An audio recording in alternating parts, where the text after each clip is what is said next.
He was the son of a lower middle-class tradesworker. He rarely traveled more than 150 miles from his birthplace. He didn't hold prestigious leadership positions, never used mass media, and was executed as a criminal at the age of 33. Yet today, 2,000 years later, a third of the people in the world claim to be his followers. Pretty remarkable, isn't it? Seems like it would be good to know who this guy named Jesus is.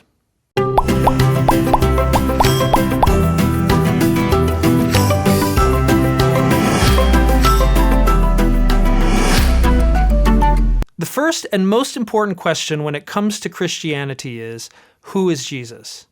Jesus is at the center of Christianity. He is the Christ of Christianity.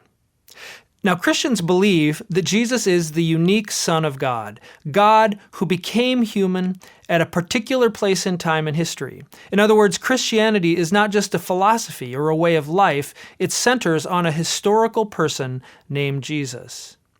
Now, it's hard to argue that Jesus isn't the most significant human ever to live.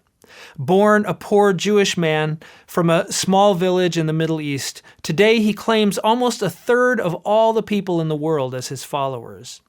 Even many people who don't claim to be followers are at least admirers of Jesus. But many people also admire a Jesus of their own creation, whether it's the hippie, peace and love version of Jesus that doesn't really demand anything, or the Jesus who only loves his followers but judges everyone else. The question is, who is the real Jesus? Christianity, from the very beginning, has believed two things about Jesus: that he is 100% God and 100% human. And there's no contradiction there. He's not 50-50, and there's no war between those two natures. And so you might ask, well, how can that be? Or even, why is that even important? Well, let's answer those questions. First, there's not a contradiction between being God and being human in this sense. Because to be human is to be made in the image of God. There's a spark of the divine in every human that sets us apart from the rest of creation. And I know that's hard to believe when you look around the world. But you have to understand that we are also fallen creatures. We are not what we were originally intended to be. That's the effect of sin. But originally, we were created to be like God. The Bible says that God became flesh and dwelled among us. That's Jesus.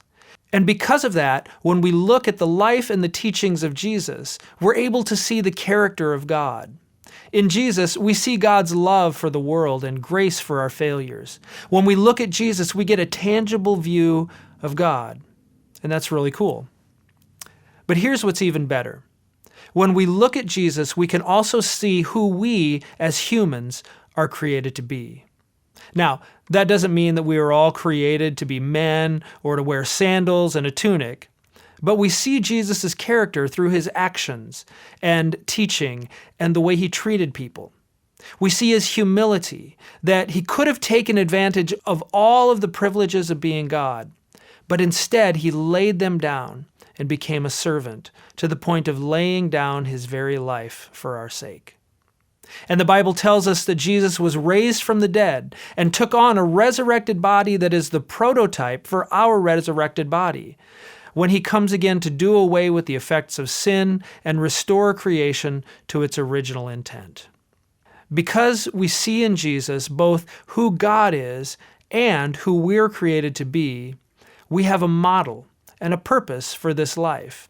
That's why we continue to look at the life and teachings of Jesus and look at ourselves in the mirror to see if our life looks like him. I don't think any of us will get there fully. I know I'm not there. But hopefully, I get closer every day.